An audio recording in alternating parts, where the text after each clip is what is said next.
हाँ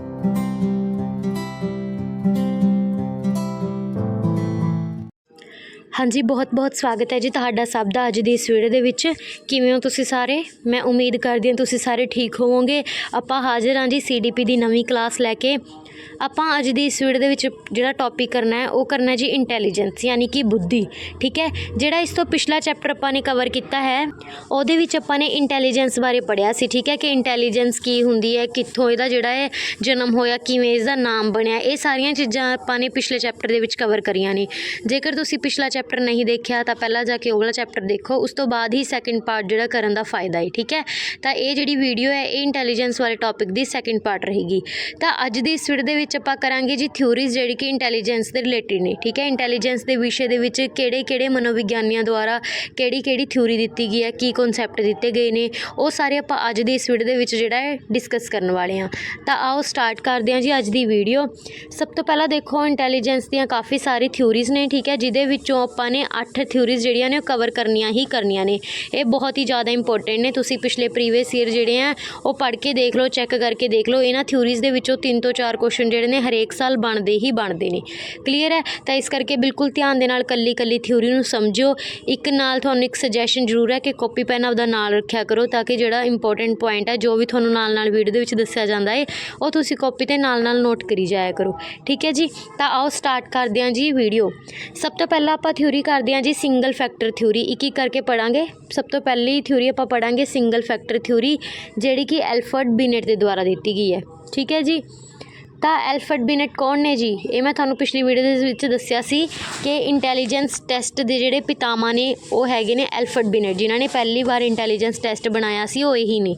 ठीक है, तो इन्हों ने जिहड़ी थ्योरी दी है वह नाम है जी वन फैक्टर थ्योरी, या फिर तुसीं इहनूं कह सकते हो यूनीफैक्टर। ये बहुत सारे नाम ने, तुसीं नोट कर लो। जेकर एग्जाम दे विच आ जाए यूनीफैक्टर थ्योरी, ठीक है, या फिर जेकर आ जाए मोनोफैक्टर थ्योरी MONO मोनोफैक्टर थ्योरी, या फिर मान लो आ जाए सिंगल फैक्टर थ्योरी, तो ਜਾਂ फिर आ जाए वन फैक्टर थ्योरी। ये चारों चीज़ां सेम ने। ठीक है, इसे थ्योरी नूं आपां वख-वख नावां दे नाल जाणदे आ, unifactor theory, monofactor theory, single factor theory ते वन फैक्टर थ्योरी। ठीक है, हुण देखो यूनी का मतलब हुंदा है इकाई, यानी जिस दे विच एक चीज़ होएगी। मोनो का मतलब भी हुंदा है एक चीज़, सिंगल का मतलब भी हुंदा है कोई एक, ते वन का मतलब भी एक। तां करके इहदा नेम जिहड़े ने अलग अलग ने, लेकिन इन्हां दा जिहड़ा कॉन्सैप्ट है वो सेम है। ठीक है, तो इस थ्योरी नूं आपां पंजाबी दे विच कहने आ जी एक तत्व सिद्धांत या फिर एक तत्व थ्योरी। ठीक है, जिस दे विच जिहड़े एल्फ्रेड बिनेट ने इन्हां ने एक फैक्टर दस्सिया है जी, तां ही इन्हां दी थ्योरी का नाम हैगा सिंगल फैक्टर थ्योरी या फिर वन फैक्टर थ्योरी। तो इन्हां ने एक फैक्टर दस्सिया है जी, उहदा नाम हैगा जी। की नाम है जी? जी। हुण ये जी फैक्टर की है? तो इत्थे तुसीं स्क्रीन ते देख पा रहे होवोगे, ये जिहड़ा विचकार अपने कोल जी है। ठीक है, इस फैक्टर बारे इस थ्योरी दे विच जिहड़ा एल्फ्रेड बिनेट ने दस्सिया है। ये जी दी फुल फॉर्म हैगी है जी जनरल फैक्टर। ठीक है, जनरल फैक्टर इहदा फुल फॉर्म है जी दा। ठीक है, क्वेश्चन आ सकता है जी लिख के, जी अल्फाबैट लिख के कि एल्फ्रेड बिनेट के द्वारा इसका जिहड़ा की मतलब है या की परिभाषा दी है। तो जी नूं उन्होंने जनरल फैक्टर कहा है, यानी कि आम तत्त। तो हुण ये आम तत्त की हुंदा है? तो जिहड़े एल्फ्रेड बिनेट ने उन्होंने कहा है कि जिहड़ा जी फैक्टर है यानी आम फैक्टर है, ठीक है, ये जिहड़ा है एबिलिटी फॉर इंटैलीजेंट और नोट, यानी कि जो किसी बच्चे दे विच इंटैलीजेंट वाली क्षमता हैगी है या नहीं, वो दिमाग यूज़ कर पा रहा या नहीं, वो समझ हैगी है या नहीं, तो ਉਹਦੇ ਉੱਪਰ ਕਿਹੜਾ फैक्टर काम करता है? जी फैक्टर काम करता है। ठीक है, ਉਹਦੇ ਵਿੱਚ ਇੰਨੀ एबिलिटी हैगी है या नहीं, वो भी जी फैक्टर दसदा है। ठीक है, यानी कि मैथेमैटिकल एबिलिटी हो गई, जिहड़ा आपां मैथ दे विच अपनियां गणनावां करदे हां, है ना, जोड़ घटाओ करदे हां, लॉजिकल एबिलिटी हो गई, वो सारियां चीज़ां ने जी फैक्टर दे अंदर आउंदियां ने। ठीक है, तो इन्हां ने जदों इंटैलीजेंस टैसट कीता सी फस्ट टाइम, तो ਉਹਦੇ ਵਿੱਚ ਉਹਨਾਂ ने जिहड़ा है महसूस कीता सी ते चैक कीता सी कि जिहड़ा ये जी फैक्टर है, तो ये जिहड़ा है बच्चे दी या व्यक्ति दी जिहड़ी इंटैलीजेंट पावर है, इंटैलीजेंट एबिलिटी है, उहनूं प्रभावित करदा है। तो इसे जी फैक्टर दे विच सारियां चीज़ां जिहड़ियां ने इनकलूडिड ने। ठीक है, तो इस थ्योरी दे विच एल्फ्रेड बिनेट ने मेन यह गल दसी है कि जिहड़ा ये एक फैक्टर है, जी फैक्टर है, उस दे विच जिहड़ी है तार्किक समझ दी अपने कोल कह लो भी क्षमता हुंदी है, अपनी जिहड़ी लॉजिकल थिंकिंग है वो जिहड़ी है इहदे द्वारा ही आपां यूज़ कर सकते हैं। ठीक है, बहुत छोटी जी थ्योरी है, ਪਰ ਬਹੁਤ ਹੀ ਇੰਪੋਰਟੈਂਟ ਹੈ। ਠੀਕ ਹੈ, ਕੁਐਸਚਨ ਜਿਹੜੇ ਨੇ ਕਿਸੇ ਵੀ ਤਰੀਕੇ ਨਾਲ ਭਾਸ਼ਾ ਨੂੰ ਘੁਮਾ ਕੇ ਪੁੱਛੇ ਜਾ ਸਕਦੇ ਨੇ। ਛੋਟੀ ਥਿਊਰੀ ਕਿਉਂ ਹੈ? ਕਿਉਂਕਿ ਇਹਦੇ ਵਿੱਚ ਸਿਰਫ ਇੱਕ ਫੈਕਟਰ ਦੀ ਗੱਲ ਕੀਤੀ ਹੈ। ਠੀਕ ਹੈ, ਅੱਗੇ ਅੱਗੇ ਆਪਾਂ ਥਿਊਰੀ ਕਰਾਂਗੇ ਤਾਂ ਕਈਆਂ ਨੇ 2 ਫੈਕਟਰ, ਫਿਰ 3 ਫੈਕਟਰ, ਐਵੇਂ ਅੱਗੇ ਅੱਗੇ ਜਿਹੜੇ ਨੇ ਫੈਕਟਰ ਵਧਾਈ ਗਏ ਨੇ। ਠੀਕ ਹੈ, ਤਾਂ ਐਲਫਰਡ ਬਿਨੇਟ ਸੀ ਜਿਨ੍ਹਾਂ ਨੇ ਸਿਰਫ ਇੱਕ ਫੈਕਟਰ ਦੀ ਗੱਲ ਕਰੀ ਸੀ, ਜਿਹਨੂੰ ਆਪਾਂ ਮੋਨੋ ਫੈਕਟਰ ਕਹਿ ਦਿੰਦੇ ਹਾਂ। ਠੀਕ ਹੈ, ਤਾਂ ਇਹ ਫਸਟ ਥਿਊਰੀ ਸੀ। ਸੈਕਿੰਡ ਥਿਊਰੀ ਜਿਹੜੀ ਇੰਟੈਲੀਜੈਂਸ ਦੀ ਹੈਗੀ ਆ, ਉਹ ਹੈਗੀ ਆ ਜੀ 2 ਫੈਕਟਰ ਥਿਊਰੀ। ਇਹ ਦਿੱਤੀ ਸੀ ਜੀ ਸਪੀਅਰਮੈਨ ਨੇ। ਕਿਹਨੇ ਦਿੱਤੀ ਸੀ? ਸਪੀਅਰਮੈਨ ਨੇ। ਇਹਦੀ ਫੁੱਲ ਫਾਰਮ ਹੈਗੀ ਹੈ ਜੀ 2 ਕਾਰਕੀ ਸਿਧਾਂਤ। 2 ਕਾਰਕੀ ਸਿਧਾਂਤ। 2 ਕਾਰਕੀ ਕਿਉਂ ਨੇ? ਕਿਉਂਕਿ ਇਹਨਾਂ ਨੇ 2 ਫੈਕਟਰ ਦੱਸੇ ਸੀ ਇੰਟੈਲੀਜੈਂਸ ਦੇ। ਕਲੀਅਰ ਹੈ ਜੀ?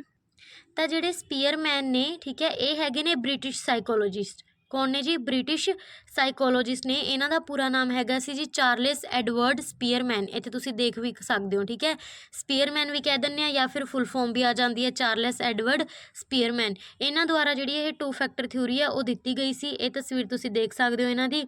ਇਹ ਇੱਕ ਬ੍ਰਿਟਿਸ਼ ਸਾਈਕੋਲੋਜਿਸਟ ਸੀ। ਇਹਨਾਂ ਨੇ ਸਟੈਟਿਕਸ 'ਤੇ ਕੰਮ ਕੀਤਾ ਹੈ ਜੀ, ਅੰਕੜਿਆਂ 'ਤੇ। ਜੇਕਰ ਕੁਐਸਚਨ ਆ ਜਾਵੇ ਕਿ ਫਾਦਰ ਆਫ ਫੈਕਟਰ ਐਨਾਲਿਸਿਸ ਕਿਹਨੂੰ ਕਹਿੰਦੇ ਨੇ, ਤਾਂ ਉਹ ਕਹਿੰਦੇ ਨੇ ਜੀ ਚਾਰਲਸ ਸਪੀਅਰਮੈਨ ਨੂੰ। ਇੱਥੇ ਮੈਂ ਲਿਖ ਦਿੰਦੀ ਹਾਂ ਫਾਦਰ ਆਫ ਫੈਕਟਰ ਐਨਾਲਿਸਿਸ। ਠੀਕ ਹੈ, ਐਨਾਲਿਸਿਸ। ਤਾਂ ਇਹਨਾਂ ਦੇ ਫਾਦਰ ਕੌਣ ਨੇ ਜੀ? ਚਾਰਲਸ ਸਪੀਅਰਮੈਨ। ਜੇਕਰ ਇੱਥੇ ਪਾਇਓਨੀਅਰ ਆਫ ਫੈਕਟਰ ਐਨਾਲਿਸਿਸ ਆ ਜਾਵੇ ਤਾਂ ਵੀ ਤੁਸੀਂ ਜਿਹੜਾ ਇਹਨਾਂ ਦਾ ਹੀ ਆਨਸਰ ਟਿਕ ਕਰਨਾ ਹੈ। ਕਲੀਅਰ ਹੈ? ਤਾਂ ਇਹਨਾਂ ਨੇ ਜਿਹੜੀ ਇਹ ਥਿਊਰੀਆ ਦਿੱਤੀ ਸੀ 2 ਕਾਰਕੀ। 2 ਕਾਰਕੀ ਤਾਂ ਹੈ ਕਿਉਂਕਿ ਇਹਨਾਂ ਨੇ 2 ਕਾਰਕ ਦੱਸੇ ਸਨ, 2 ਤੱਤ ਦੱਸੇ ਸੀ। ਜਿਵੇਂ ਕਿ ਐਲਫਰਡ ਬਿਨੇਟ ਨੇ ਸਿਰਫ ਇੱਕ ਦੱਸਿਆ ਏ, ਉਵੇਂ ਉਹਨਾਂ ਨੇ 2 ਦੱਸੇ ਨੇ। ਠੀਕ ਹੈ ਜੀ? ਤਾਂ ਇਹਨਾਂ ਨੇ ਕਿਹੜੇ 2 ਫੈਕਟਰ ਦੱਸੇ ਨੇ? ਇਹਨਾਂ ਨੇ ਦੱਸੇ ਨੇ ਜੀ 2 ਫੈਕਟਰ, ਜਿਸ ਦੇ ਵਿੱਚ ਇੱਕ ਹੈਗਾ ਜੀ ਤੇ ਇੱਕ ਹੈਗਾ ਜੀ ਐਸ ਫੈਕਟਰ। ਠੀਕ ਹੈ, ਉਹਦੇ ਬਾਰੇ ਆਪਾਂ ਪੜ੍ਹਦੇ ਹਾਂ, ਜੀ ਤੇ ਐਸ ਫੈਕਟਰ ਬਾਰੇ। ਇੱਥੇ ਤੁਸੀਂ ਸਕਰੀਨ ਤੇ ਦੇਖ ਪਾ ਰਹੇ ਹੋਵੋਗੇ, ਆ ਦੇਖੋ। ਸਪੀਅਰਮੈਨ ਨੇ 2 ਫੈਕਟਰ ਦੱਸੇ ਨੇ ਜੀ, ਜੀ ਫੈਕਟਰ ਤੇ ਐਸ ਫੈਕਟਰ। ਤਾਂ ਇਹ ਜਿਹੜੇ ਜੀ ਤੇ ਐਸ ਫੈਕਟਰ ਨੇ, ਇਹਨਾਂ ਦੀ ਫੁੱਲ ਫਾਰਮ ਹੈ ਜੀ, ਜਿਹੜਾ ਜੀ ਵਾਲਾ ਹੈ ਉਹ ਹੈਗਾ ਜਨਰਲ ਫੈਕਟਰ, ਜਿਹੜਾ ਆਪਾਂ ਨੇ ਪਿੱਛੇ ਵੀ ਪੜ੍ਹਿਆ ਹੈ। ਠੀਕ ਹੈ, ਜਨਰਲ ਫੈਕਟਰ ਯਾਨੀ ਕਿ ਆਮ ਤੱਤ। ਤੇ ਜਿਹੜਾ ਦੂਜਾ ਫੈਕਟਰ ਹੈ ਉਹ ਹੈਗਾ ਜੀ ਐਸ ਫੈਕਟਰ, ਜਿਹਨੂੰ ਕਿ ਆਪਾਂ ਕਹਾਂਗੇ ਸਪੈਸੀਫਿਕ ਫੈਕਟਰ, ਪੰਜਾਬੀ ਦੇ ਵਿੱਚ ਕਹਾਂਗੇ ਵਿਸ਼ਿਸ਼ਟ ਤੱਤ ਜਾਂ ਫਿਰ ਖਾਸ ਤੱਤ। ਕਲੀਅਰ ਹੈ ਜੀ?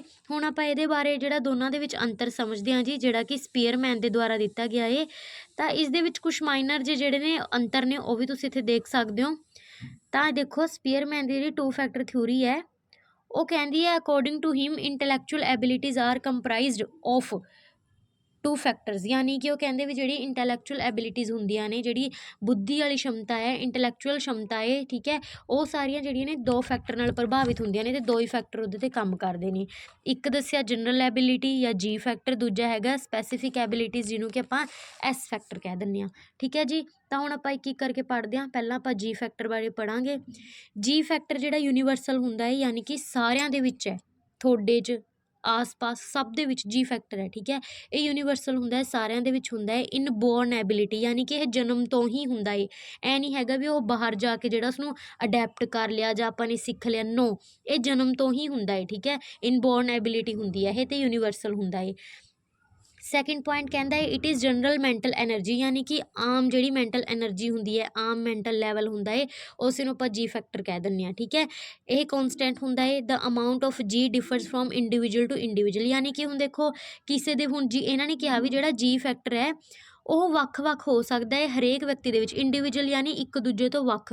ਆਪਾਂ ਕਹਿ ਦਿੰਦੇ ਹਾਂ ਨਾ ਵੀ ਸਾਰਿਆਂ ਦੇ ਵਿੱਚ ਇੰਡੀਵਿਜੂਅਲ ਡਿਫਰੈਂਸਿਸ ਹੁੰਦੇ ਨੇ, ਯਾਨੀ ਕਿ ਇੱਕ ਬੰਦਾ ਦੂਜੇ ਬੰਦੇ ਨਾਲੋਂ ਵੱਖ ਹੈ, ਹਰੇਕ ਜਣਾ ਯੂਨੀਕ ਹੈ, ਹੈ ਨਾ? ਉਹੀ ਚੀਜ਼ ਇੱਥੇ ਗੱਲ ਹੋ ਰਹੀ ਹੈ। ਕਹਿੰਦੇ ਵੀ ਜਿਹੜਾ ਜੀ ਫੈਕਟਰ ਹੈ ਉਹ ਇੱਕ ਬੰਦੇ ਦਾ ਦੂਜੇ ਬੰਦੇ ਨਾਲੋਂ ਅਲੱਗ ਹੁੰਦਾ ਹੈ। ਹੁਣ ਕਿਸੇ ਦਾ ਦਿਮਾਗ ਕਿਸੇ ਤਰੀਕੇ ਨਾਲ ਕੰਮ ਕਰਦਾ ਹੈ, ਉਹਦੇ ਨਾਲ ਦਾ ਜਾਂ ਕਿਸੇ ਹੋਰ ਦਾ ਕੋਈ ਹੋਰ ਤਰੀਕੇ ਨਾਲ ਕਰੇਗਾ, ਹੈ ਨਾ? ਤਾਂ ਇਹ ਜਿਹੜਾ ਵੱਖ-ਵੱਖ ਲੈਵਲ 'ਤੇ ਹੁੰਦਾ ਹੈ। It is used in every activity of life. ਤੁਸੀਂ ਜ਼ਿੰਦਗੀ ਦੇ ਵਿੱਚ ਜੋ ਵੀ ਕਰ ਰਹੇ ਹੋ, ਕੁਛ ਵੀ ਕਰ ਰਹੇ ਹੋ, ਕਿਸੇ ਵੀ ਲੈਵਲ 'ਤੇ ਕਰ ਰਹੇ ਹੋ, ਉਹਦੇ ਵਿੱਚ ਤੁਸੀਂ ਜੀ ਫੈਕਟਰ ਦੀ ਜਿਹੜੀ ਆ ਵਰਤੋਂ ਕਰਦੇ ਹੋ ਇਨਡਾਇਰੈਕਟਲੀ। ਠੀਕ ਹੈ ਜੀ? Greater the G in an individual greater is is success in life, ਯਾਨੀ ਕਿ ਜਿਸਦਾ ਜੀ ਫੈਕਟਰ ਜਿਹੜਾ ਹੈ ਉਹ ਪਾਵਰਫੁਲ ਹੈ, ਯਾਨੀ ਕਿ ਜ਼ਿਆਦਾਤਰ ਉਹਦਾ ਜੀ ਫੈਕਟਰ ਜਿਹੜਾ ਐਕਟਿਵ ਹੈ, ਵਧੀਆ ਕੰਮ ਕਰ ਰਿਹਾ ਹੈ, ਤਾਂ ਉਹ ਜਿਹੜਾ ਜ਼ਿਆਦਾਤਰ ਸਕਸੈਸ ਪ੍ਰਾਪਤ ਕਰੇਗਾ। ਕਿਉਂ? ਕਿਉਂਕਿ ਇੰਟੈਲੀਜੈਂਟ ਹੋਏਗਾ ਉਹ। ਠੀਕ ਹੈ ਜੀ? ਤਾਂ ਇਹਨੂੰ ਆਪਾਂ ਆਮ ਤੱਤ ਕਹਿ ਦਿੰਦੇ ਹਾਂ ਜੀ, ਜਨਰਲ ਫੈਕਟਰ ਕਹਿ ਦਿੰਦੇ ਹਾਂ, ਅਤੇ ਇਹ ਕੰਪਲਸਰੀ ਹੁੰਦਾ ਹੈ, ਸਾਰਿਆਂ ਦੇ ਵਿੱਚ ਹੁੰਦਾ ਹੈ। ਇੱਕ ਗੱਲ ਹੋਰ ਯਾਦ ਰੱਖਿਓ ਕਿ ਇਹ ਹੈਰੀਡਿਟੀ ਤੋਂ ਮਿਲਦਾ ਹੈ, ਜਨਮ ਤੋਂ ਹੀ ਮਿਲਦਾ ਹੈ, ਜਿਹੜੀ ਆਪਣੀ ਕਹਿ ਲਓ ਵੀ ਬਚਪਨ ਤੋਂ ਹੀ ਨਾਲ ਹੁੰਦਾ ਹੈ ਆਪਣੇ। ਠੀਕ ਹੈ, ਹੈਰੀਡਿਟੀ ਤੋਂ, ਅਨੁਵੰਸ਼ਿਕਤਾ ਜਿਹਨੂੰ ਕਹਿ ਦਿੰਦੇ ਹਾਂ ਆਪਾਂ, ਉਹ ਨਾਲ ਚੱਲਦੀ ਹੈ। ਠੀਕ ਹੈ, ਆਪਣੇ। ਅਤੇ ਇਹ ਜਿਹੜਾ ਫੈਕਟਰ ਹੈ ਇਹ ਦੂਜੇ ਫੈਕਟਰ ਨੂੰ, ਜਿਹੜਾ ਐਸ ਫੈਕਟਰ ਹੈ ਨਾ, ਉਹਨੂੰ ਪ੍ਰਭਾਵਿਤ ਕਰਦਾ ਹੈ। ਕਿਹੜਾ ਫੈਕਟਰ? ਜੀ ਫੈਕਟਰ ਐਸ ਨੂੰ ਪ੍ਰਭਾਵਿਤ ਕਰਦਾ ਹੈ। ਇੰਨੀ ਗੱਲ ਸਮਝ ਆ ਗਈ। ਤਾਂ ਇਹ ਜਿਹੜੇ ਸਪੀਅਰਮੈਨ ਨੇ ਇਹਨਾਂ ਨੇ ਕਿਹਾ ਵੀ ਜਿਹੜਾ ਜੀ ਫੈਕਟਰ ਹੈ ਉਹ ਸਾਰਿਆਂ ਦੇ ਵਿੱਚ ਹੁੰਦਾ ਹੈ, ਲੇਕਿਨ ਇਹ ਜੀ ਫੈਕਟਰ ਜਿਨ੍ਹਾਂ ਦੇ ਵਿੱਚ ਐਸ ਫੈਕਟਰ ਹੁੰਦਾ ਹੈ ਉਹਨੂੰ ਵੀ ਪ੍ਰਭਾਵਿਤ ਕਰਦਾ ਹੈ। ਠੀਕ ਹੈ, ਹੁਣ ਆਪਾਂ ਇਹਦੇ ਬਾਰੇ ਪੜ੍ਹਦੇ ਹਾਂ ਐਸ ਫੈਕਟਰ ਬਾਰੇ। ਤਾਂ ਜਿਹੜਾ ਐਸ ਫੈਕਟਰ ਹੈ ਉਹ ਜਿਹੜਾ ਲਰਨ ਕੀਤਾ ਜਾਂਦਾ ਹੈ, ਅਬਜ਼ਰਵ ਕੀਤਾ ਜਾਂਦਾ ਹੈ, ਐਕਵਾਇਰ ਕੀਤਾ ਜਾਂਦਾ ਹੈ, ਯਾਨੀ ਕਿ ਇਹ ਐਸ ਫੈਕਟਰ ਜਨਮ ਤੋਂ ਨਹੀਂ ਹੁੰਦਾ। ਕੁਐਸਚਨ ਆ ਸਕਦਾ ਹੈ ਕਿ ਸਪੀਅਰਮੈਨ ਦਾ ਉਹ ਕਿਹੜਾ ਫੈਕਟਰ ਹੈ। ਆਪਸ਼ਨ ਆ ਸਕਦੇ ਨੇ ਐਮ, ਪੀ, ਜੀ, ਐਸ, ਕਿਹੜਾ ਫੈਕਟਰ ਹੈ ਨਾ ਜਿਹੜਾ ਕਿ ਸਿਰਫ ਅਬਜ਼ਰਵ ਕੀਤਾ ਜਾ ਸਕਦਾ, ਆਪਣੇ ਇਨਵਾਇਰਮੈਂਟ ਤੋਂ ਆਪਾਂ ਪ੍ਰਾਪਤ ਕਰ ਸਕਦੇ ਹਾਂ, ਸਿੱਖ ਸਕਦੇ ਹਾਂ, ਲੇਕਿਨ ਆਪਾਂ ਨੂੰ ਜਨਮ ਤੋਂ ਨਹੀਂ ਮਿਲਦਾ। ਤਾਂ ਉਹ ਹੈਗਾ ਜੀ ਐਸ ਫੈਕਟਰ। ਕਿਹੜਾ ਫੈਕਟਰ ਹੈ ਆਪਣੇ ਕੋਲ? S factor. ਤੇ ਉਹ ਜਿਹੜਾ ਵੱਖ-ਵੱਖ ਹੁੰਦਾ ਹੈ, ਠੀਕ ਹੈ, individual differ in amount of S ability, ਯਾਨੀ ਕਿ ਜਿਹੜਾ ਇਹ ਤੱਤ ਹੈ ਉਹ ਕਿਸੇ ਵਿਅਕਤੀ ਲਈ ਤਾਂ ਵੱਡੇ ਲੈਵਲ 'ਤੇ ਕੰਮ ਕਰਦਾ ਹੈ, ਕਿਸੇ ਲਈ ਛੋਟੇ ਲੈਵਲ 'ਤੇ ਕੰਮ ਕਰਦਾ ਹੈ। ਠੀਕ ਹੈ, ਜਿਵੇਂ ਦੇਖੋ ਜਨਰਲ ਫੈਕਟਰ ਸੀ ਉਹ ਸਾਰੇ ਕੰਮਾਂ ਦੇ ਵਿੱਚ ਜਿਹੜਾ ਵਰਤਿਆ ਜਾ ਸਕਦਾ ਹੈ, ਸਾਰਿਆਂ ਦੇ ਵਿੱਚ ਕੰਮ ਆਉਂਦਾ ਹੈ ਉਹ, ਹੈ ਨਾ। ਅਤੇ ਜਿਹੜਾ ਇਹ ਜੀ ਫੈਕਟਰ ਹੈ ਇਹ ਸਿਰਫ ਖਾਸ ਖੇਤਰਾਂ ਦੇ ਵਿੱਚ ਆਉਂਦਾ ਹੈ, ਤਾਂ ਹੀ ਇਹਦਾ ਐਸ ਨਾਮ ਹੈ ਨਾ, ਸੋਰੀ ਐਸ ਫੈਕਟਰ। ਜਿਹੜਾ ਇਹ ਐਸ ਫੈਕਟਰ ਹੈ ਇਹ ਸਿਰਫ ਖਾਸ ਖੇਤਰਾਂ ਦੇ ਵਿੱਚ ਕੰਮ ਆਉਂਦਾ ਹੈ, ਤਾਂ ਹੀ ਇਹਦਾ ਨਾਮ ਸਪੈਸੀਫਿਕ ਫੈਕਟਰ ਹੈ, ਖਾਸ ਫੈਕਟਰ। ਠੀਕ ਹੈ, ਕਿਹੜੀਆਂ? ਸਪੈਸੀਫਿਕ ਐਬਿਲਿਟੀਜ਼, ਜਿਵੇਂ ਕਿ ਆਪਾਂ ਸਪੋਰਟਸ ਹੋ ਗਿਆ, ਠੀਕ ਹੈ, ਟ੍ਰੇਨਿੰਗ ਹੋ ਗਈ, ਐਜੂਕੇਸ਼ਨ ਹੋ ਗਈ, ਇੱਦਾਂ ਦੀਆਂ ਚੀਜ਼ਾਂ ਦੇ ਵਿੱਚ ਇਹ ਜਿਹੜਾ ਫੈਕਟਰ ਹੈ ਉਹ ਕੰਮ ਆਉਂਦਾ ਹੈ। ਇਹੋ ਜਿਹੀਆਂ ਚੀਜ਼ਾਂ ਦੇ ਵਿੱਚ ਹੀ ਇਹ ਜਿਹੜਾ ਫੈਕਟਰ ਹੈ ਉਹ ਤੁਸੀਂ ਮਹਿਸੂਸ ਕਰ ਪਾਓਗੇ। ਠੀਕ ਹੈ, ਤਾਂ ਇਸ ਫੈਕਟਰ ਦੀ ਇਹ ਖਾਸੀਅਤ ਹੈ। ਹੁਣ ਜਿਹੜਾ ਜੀ ਫੈਕਟਰ ਹੈ ਉਹ ਐਸ ਨੂੰ ਪ੍ਰਭਾਵਿਤ ਕਿਉਂ ਕਰਦਾ ਹੈ? ਕਿਉਂਕਿ ਦੇਖੋ ਹੁਣ ਜੀ ਤਾਂ ਸਾਰਿਆਂ ਦੇ ਵਿੱਚ ਹੋਵੇਗਾ ਤਾਂ ਐਸ ਵੀ ਸਾਰਿਆਂ ਦੇ ਵਿੱਚ, ਲੇਕਿਨ ਇਹ ਇੱਕ ਖਾਸ ਲੈਵਲ 'ਤੇ ਕੰਮ ਕਰਦਾ ਹੈ ਜਿਹੜਾ ਐਸ ਫੈਕਟਰ ਹੈ। ਠੀਕ ਹੈ, ਤਾਂ ਇਹ ਜਿਹੜਾ ਜੀ ਫੈਕਟਰ ਹੈ ਇਹ ਇਹਨੂੰ ਇਹਦੇ ਨਾਲੋਂ ਬਿਹਤਰ ਬਣਾ ਸਕਦਾ ਹੈ। ਠੀਕ ਹੈ, ਕਿਉਂਕਿ ਇਹ ਕਿਸੇ ਖਾਸ ਖੇਤਰ ਦੇ ਵਿੱਚ ਕੰਮ ਕਰ ਰਿਹਾ ਹੈ। ਕਲੀਅਰ ਹੈ, ਇੰਨੀ ਗੱਲ ਸਮਝ ਆ ਗਈ। ਤਾਂ ਸਪੀਅਰਮੈਨ ਦੀ ਜਿਹੜੀ ਇਹ ਥਿਊਰੀ ਹੈ ਜਿਹਨੂੰ ਕਿ ਆਪਾਂ 2 ਫੈਕਟਰ ਸਿਧਾਂਤ ਕਹਿ ਦਿੰਦੇ ਹਾਂ, 2 ਕਾਰਕੀ ਸਿਧਾਂਤ, ਤਾਂ ਇਸ ਥਿਊਰੀ ਤੋਂ ਜਿਹੜੇ ਆਪਣੇ ਕੋਲ ਗਾਲਟਨ ਹੋਏ ਨੇ, ਠੀਕ ਹੈ, ਮਨੋਵਿਗਿਆਨੀ ਹੋਏ ਨੇ ਜੀ ਗਾਲਟਨ, ਉਹ ਬਹੁਤ ਪ੍ਰਭਾਵਿਤ ਹੋਏ ਸੀ। ਠੀਕ ਹੈ, ਇੱਕ ਗਾਲਟਨ ਨਾਮ ਸੀ, ਇੱਕ ਹੋਰ ਮਨੋਵਿਗਿਆਨੀ ਸੀ ਉਹਦਾ ਨਾਮ ਵੀ ਤੁਹਾਨੂੰ ਮੈਂ ਲਿਖ ਸਕਦੀ ਹਾਂ, ਗਾਲਟਨ, ਅਤੇ ਉਹਨਾਂ ਦਾ ਨਾਮ ਹੈਗਾ ਸੀ ਦੂਜੇ ਮਨੋਵਿਗਿਆਨੀ ਦਾ UNDT, ਇਹ ਨਾਮ ਸੀ ਉਹਨਾਂ ਦਾ, ਗਾਲਟਨ ਅਤੇ ਠੀਕ ਹੈ।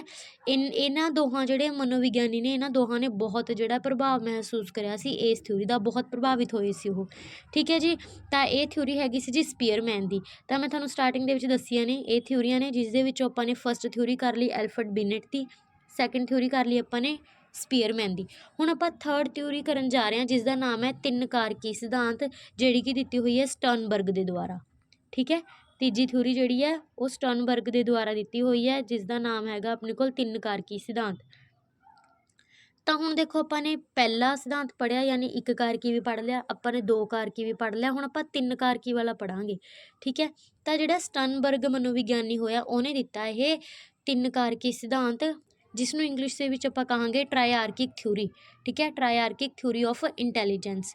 ਤਾਂ ਇਹ ਜਿਹੜੇ ਸਟਰਨਬਰਗ ਨੇ ਇਹਨਾਂ ਨੇ 3 ਕਨਸੈਪਟ ਦਿੱਤੇ ਨੇ, 3 ਕਾਰਕ ਦਿੱਤੇ ਨੇ, 3 ਤੱਤ ਦਿੱਤੇ ਨੇ। ਠੀਕ ਹੈ, ਕਿਹੜੇ ਕਿਹੜੇ ਦਿੱਤੇ ਨੇ ਜੀ? ਪਹਿਲਾ ਦਿੱਤਾ ਐਨਾਲੀਟੀਕਲ ਇੰਟੈਲੀਜੈਂਸ, ਦੂਜਾ ਦਿੱਤਾ ਹੈ ਕ੍ਰੀਏਟਿਵ, ਤੀਜਾ ਦਿੱਤਾ ਹੈ ਪ੍ਰੈਕਟੀਕਲ। ਆਪਾਂ ਇਹਨੂੰ ਸਿੰਪਲ ਭਾਸ਼ਾ ਦੇ ਵਿੱਚ ਸਮਝਾਂਗੇ। ਠੀਕ ਹੈ, ਤਾਂ ਦੇਖੋ ਇਹਨਾਂ ਨੇ 3 ਕਾਰਕ ਦੱਸੇ ਸੀ। ਠੀਕ ਹੈ, ਇਹ 3 ਕਾਰਕ ਕਿਹੜੇ ਕਿਹੜੇ ਨੇ? ਪਹਿਲਾ ਹੈਗਾ ਪ੍ਰੈਕਟੀਕਲ, ਦੂਜਾ ਕ੍ਰੀਏਟਿਵ ਅਤੇ ਤੀਜਾ ਐਨਾਲੀਟੀਕਲ। ਪਹਿਲੇ ਦੀ ਗੱਲ ਕਰਦੇ ਹਾਂ ਆਪਾਂ। ਠੀਕ ਹੈ, ਜਿਹੜਾ ਪ੍ਰੈਕਟੀਕਲ ਹੈ ਉਹਨੂੰ ਤੁਸੀਂ PC ਲਿਖ ਸਕਦੇ ਹੋ, PC।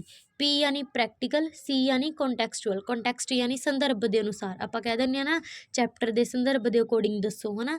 ਤਾਂ ਇਹ ਜਿਹੜੀ ਪ੍ਰੈਕਟੀਕਲ ਇੰਟੈਲੀਜੈਂਸ ਹੈ ਇਹਨੂੰ ਆਪਾਂ ਕਹਾਂਗੇ ਪ੍ਰਯੋਗਿਕ ਬੁੱਧੀ। ਠੀਕ ਹੈ, ਕੀ ਕਹਾਂਗੇ ਆਪਾਂ ਇਹਨੂੰ? ਪ੍ਰਯੋਗਿਕ ਬੁੱਧੀ, ਯਾਨੀ ਕਿ ਪ੍ਰਯੋਗਿਕ ਸਮਝ, ਪ੍ਰੈਕਟੀਕਲ ਇੰਟੈਲੀਜੈਂਸ।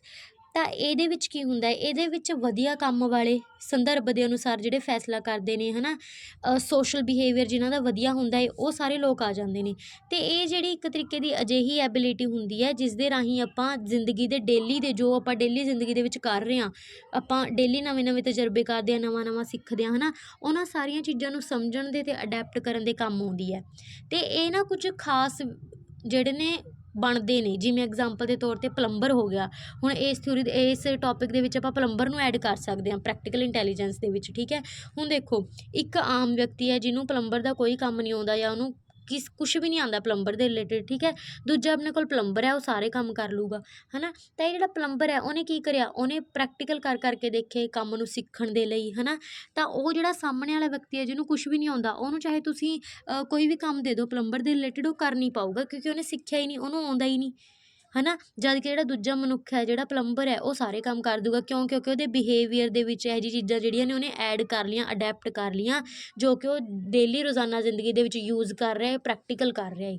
ਠੀਕ ਹੈ, ਮਕੈਨੀਕਲ ਹੋ ਗਿਆ, ਪਲੰਬਰ ਹੋ ਗਿਆ, ਇਸ ਐਗਜ਼ਾਮਪਲ ਦੇ ਵਿੱਚ ਆਉਂਦੇ ਨੇ। ਸੈਕਿੰਡ ਆਪਣੇ ਕੋਲ ਆ ਗਿਆ ਕ੍ਰੀਏਟਿਵ ਇੰਟੈਲੀਜੈਂਸ। ਤਾਂ ਇਹ ਪ੍ਰੈਕਟੀਕਲ ਵਾਲੀ ਨੂੰ ਤੁਸੀਂ PC ਲਿਖ ਸਕਦੇ ਹੋ, ਪ੍ਰੈਕਟੀਕਲ ਕੰਟੈਕਸਚੁਅਲ ਦੋਨੋਂ ਸੇਮ ਨੇ। ਠੀਕ ਹੈ, ਸੈਕਿੰਡ ਜਿਹੜਾ ਆਪਣੇ ਕੋਲ ਕ੍ਰੀਏਟਿਵ ਇੰਟੈਲੀਜੈਂਸ, ਇਹਨੂੰ ਤੁਸੀਂ ਲਿਖ ਸਕਦੇ ਹੋ C ਤੇ E। ਹੁਣ ਇਹ ਕ੍ਰੀਏਟਿਵ ਇੰਟੈਲੀਜੈਂਸ ਕੀ ਹੁੰਦੀ ਹੈ? ਇਹ ਕ੍ਰੀਏਟਿਵ ਇੰਟੈਲੀਜੈਂਸ ਹੁੰਦੀ ਹੈ ਵੀ ਜਦੋਂ ਆਪਾਂ ਕੋਈ ਜ਼ਿੰਦਗੀ ਦੇ ਵਿੱਚ ਤਜਰਬਾ ਕਰਦੇ ਹਾਂ, ਹੈ ਨਾ, ਐਕਸਪੀਰੀਅੰਸ ਕਰਦੇ ਹਾਂ, ਉਹਦੇ ਆਧਾਰ 'ਤੇ ਜਦੋਂ ਆਪਾਂ ਕੁਛ ਨਵਾਂ ਕ੍ਰੀਏਟ ਕਰਨ ਲੱਗ ਜਾਂਦੇ ਹਾਂ ਨਾ, ਉਸ ਟਾਈਮ ਆਪਾਂ ਕ੍ਰੀਏਟਿਵ ਇੰਟੈਲੀਜੈਂਸ ਯੂਜ਼ ਕਰਦੇ ਹਾਂ। ਯਾਨੀ ਕਿ ਆਪਾਂ ਨਵੀਆਂ ਚੀਜ਼ਾਂ ਬਣਾਉਂਦੇ ਹਾਂ, ਸਿਰਜਣਾ ਕਰਦੇ ਹਾਂ, ਹੈ ਨਾ। ਉਹ ਸਾਰੀਆਂ ਚੀਜ਼ਾਂ ਜਿਹੜੀਆਂ ਨੇ ਕ੍ਰੀਏਟਿਵ ਇੰਟੈਲੀਜੈਂਸ ਦੇ ਅੰਡਰ ਆਉਂਦੀਆਂ ਨੇ। ਕੋਈ ਨਵੀਂ ਚੀਜ਼ ਤੁਸੀਂ ਕ੍ਰੀਏਟ ਕਰ ਰਹੇ ਹੋ, ਉਹ ਕ੍ਰੀਏਟ ਇੰਟੈਲੀਜੈਂਸ ਹੈ। ਠੀਕ ਹੈ, ਇਹਨੂੰ ਤੁਸੀਂ CE ਕਿਉਂ ਕਹਿਣਾ ਹੈ? ਕਿਉਂਕਿ C ਤੋਂ ਹੋ ਗਿਆ ਕ੍ਰੀਏਟਿਵ ਅਤੇ E ਤੋਂ ਹੋ ਗਿਆ ਐਕਸਪੈਰੀਮੈਂਟਲ। ਯਾਨੀ ਕਿ ਜੇਕਰ ਐਕਸਪੈਰੀਮੈਂਟਲ ਆ ਜਾਵੇ ਤਾਂ ਵੀ ਸੇਮ ਚੀਜ਼ ਹੈ, ਜੇਕਰ ਕ੍ਰੀਏਟਿਵ ਆ ਜਾਵੇ ਤਾਂ ਵੀ ਸੇਮ ਚੀਜ਼ ਹੈ। ਠੀਕ ਹੈ, ਇਹਨੂੰ ਪੰਜਾਬੀ ਦੇ ਵਿੱਚ ਆਪਾਂ ਕਹਾਂਗੇ ਸਿਰਜਣਾਤਮਕ ਇੰਟੈਲੀਜੈਂਸ ਜਾਂ ਫਿਰ ਸਿਰਜਣਾਤਮਕ ਬੁੱਧੀ। ਠੀਕ ਹੈ, ਜਾਂ ਫਿਰ ਇਹਨੂੰ ਤੁਸੀਂ ਕਹਿ ਸਕਦੇ ਹੋ ਅਨੁਭਵਾਤਮਕ ਯਾਨੀ ਕਿ ਅਨੁਭਵਾਂ ਤੋਂ ਜਿਹੜੀ ਬਣਦੀ ਹੈ, ਅਨੁਭਵਾਤਮਕ ਬੁੱਧੀ। ਠੀਕ ਹੈ, ਐਕਸਪੀਰੀਅੰਸ ਤੋਂ। ਤਾਂ ਇਹ ਦੋਨੋਂ ਸੇਮ ਨੇ। ਠੀਕ ਹੈ, ਇੱਕ ਗੱਲ ਹੋਰ ਹੈ ਵੀ ਜਿਹੜੀ ਇਹ ਵਾਲੀ ਇੰਟੈਲੀਜੈਂਸ ਹੈ, ਇਹ ਇਮੈਜੀਨੇਟਿਵ ਹੁੰਦੀ ਹੈ। ਠੀਕ ਹੈ, ਯਾਨੀ ਤੁਸੀਂ ਇਹਨੂੰ ਸਿਰਫ ਇਮੈਜਿਨ ਕਰ ਸਕਦੇ ਹੋ। ਮੰਨ ਲਓ ਤੁਸੀਂ ਕੋਈ ਨਵੀਂ ਚੀਜ਼ ਕ੍ਰੀਏਟ ਕਰ ਰਹੇ ਹੋ, ਕੋਈ ਤੁਹਾਡੇ ਕੋਲ ਪੁਰਾਣੀ ਚੀਜ਼ ਵੇਸਟ ਪਈ ਹੈ, ਤੁਸੀਂ ਉਹਦੇ ਨਾਲ ਕੋਈ ਨਵੀਂ ਚੀਜ਼ ਬਣਾਤੀ, ਤਾਂ ਤੁਸੀਂ ਪਹਿਲਾਂ ਉਹਨੂੰ ਇਮੈਜਿਨ ਕਰਿਆ, ਹੈ ਨਾ, ਤਾਂ ਹੀ ਤੁਸੀਂ ਉਹ ਚੀਜ਼ ਨੂੰ ਸਿਰਜ ਪਾਏ ਹੋ, ਕ੍ਰੀਏਟ ਕਰ ਪਾਏ ਹੋ, ਹੈ ਨਾ। ਅਤੇ ਇਹ ਜਿਹੜੀ ਕ੍ਰੀਏਟਿਵ ਇੰਟੈਲੀਜੈਂਸ ਹੈ, ਇਹ ਅਜਿਹੇ ਐਕਸਪੀਰੀਅੰਸ ਹੁੰਦੇ ਨੇ ਜਿਹਨੂੰ ਕਿ ਆਪਾਂ ਮਹਿਸੂਸ ਕਰ ਸਕਦੇ ਹਾਂ। ਠੀਕ ਹੈ, ਹੁਣ ਜਿਹੜੇ ਆਪਣੇ ਪੁਰਾਣੇ ਤਜਰਬੇ ਹੋਏ ਨੇ, ਪੁਰਾਣੇ ਐਕਸਪੈਰੀਮੈਂਟ ਹੋਏ ਨੇ, ਉਸ ਦੇ ਬੇਸ 'ਤੇ ਆਪਾਂ ਇਹਨੂੰ ਯੂਜ਼ ਕਰਦੇ ਹਾਂ। ਠੀਕ ਹੈ, ਜਿਵੇਂ ਇਹ ਪ੍ਰੈਕਟੀਕਲ ਸੀ ਨਾ, ਇਹ ਪ੍ਰੈਕਟੀਕਲ ਨਹੀਂ ਹੈਗੀ। ਠੀਕ ਹੈ, ਇਹ ਪ੍ਰਯੋਗਿਕ ਸੀਗੀ, ਇਹ ਪ੍ਰਯੋਗਿਕ ਨਹੀਂ ਹੈਗੀ, ਇੰਨੀ ਗੱਲ ਜ਼ਰੂਰ ਯਾਦ ਰੱਖਿਓ। ਠੀਕ ਹੈ ਜੀ, ਤਾਂ ਤੀਜੀ ਜਿਹੜੀ ਇੰਟੈਲੀਜੈਂਸ ਹੈ ਉਹ ਹੈਗੀ ਹੈ ਐਨਾਲਿਟਿਕ। ਇਹਨੂੰ ਐਨਾਲਿਟੀਕਲ ਇੰਟੈਲੀਜੈਂਸ ਵੀ ਕਹਿ ਦਿੰਦੇ ਹਾਂ ਜਾਂ ਫਿਰ ਐਨਾਲਿਟਿਕ ਇੰਟੈਲੀਜੈਂਸ ਵੀ ਕਹਿ ਦਿੰਦੇ ਹਾਂ। ਇਹਨੂੰ ਤੁਸੀਂ AC ਲਿਖ ਸਕਦੇ ਹੋ। ਕੀ ਲਿਖ ਸਕਦੇ ਹੋ? AC। ਠੀਕ ਹੈ, ਤਾਂ ਇਹ ਜਿਹੜਾ ਐਨਾਲਿਟੀਕਲ ਇੰਟੈਲੀਜੈਂਸ ਹੈ, ਇਹਦੀ ਪੰਜਾਬੀ ਹੁੰਦੀ ਹੈ ਜੀ ਵਿਸ਼ਲੇਸ਼ਣਾਤਮਕ ਬੁੱਧੀ, ਵਿਸ਼ਲੇਸ਼ਣਾਤਮਕ ਸਮਝ।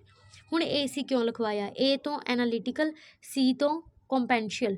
ਠੀਕ ਹੈ, ਇੱਥੇ ਤੁਸੀਂ ਸਪੈਲਿੰਗ ਨੋਟ ਕਰ ਸਕਦੇ ਹੋ, ਕੰਪੈਂਸ਼ੀਅਲ, TIAL। ਠੀਕ ਹੈ, ਹੁਣ ਇਹ ਕੀ ਹੁੰਦੀ ਹੈ? ਇਹ ਵਿਸ਼ਲੇਸ਼ਣਾਤਮਕ ਹੁੰਦੀ ਹੈ, ਯਾਨੀ ਕਿ ਆਪਾਂ ਕਿਸੇ ਚੀਜ਼ ਨੂੰ ਤੋੜ ਕੇ ਸਮਝ ਰਹੇ ਹਾਂ, ਹੈ ਨਾ, ਤੋੜ ਕੇ ਸਮਝ ਜਾਣਾ ਜਾਂ ਕਿਸੇ ਵੀ ਚੀਜ਼ ਨੂੰ ਵਿਸ਼ਲੇਸ਼ਣ ਕਰਕੇ ਜਾਣਨਾ, ਹੈ ਨਾ।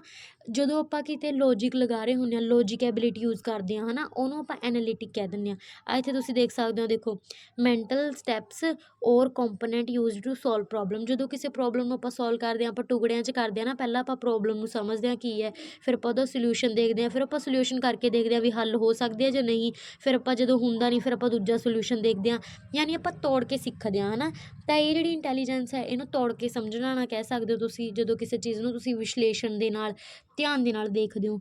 ਠੀਕ ਹੈ, ਇਹ ਜਿਹੜੀ ਇੰਟੈਲੀਜੈਂਸ ਹੈ, ਇਹ ਅਕੈਡਮਿਕ ਪ੍ਰੋਬਲਮ ਸੋਲਵਿੰਗ ਦੇ ਵਿੱਚ ਕੰਮ ਆਉਂਦੀ ਹੈ, ਮੈਥਮੈਟੀਕਲ ਜਿਹੜੀ ਲੌਜਿਕ ਐਬਿਲਿਟੀ ਹੈ ਉਹਦੇ ਵਿੱਚ ਕੰਮ ਆਉਂਦੀ ਹੈ।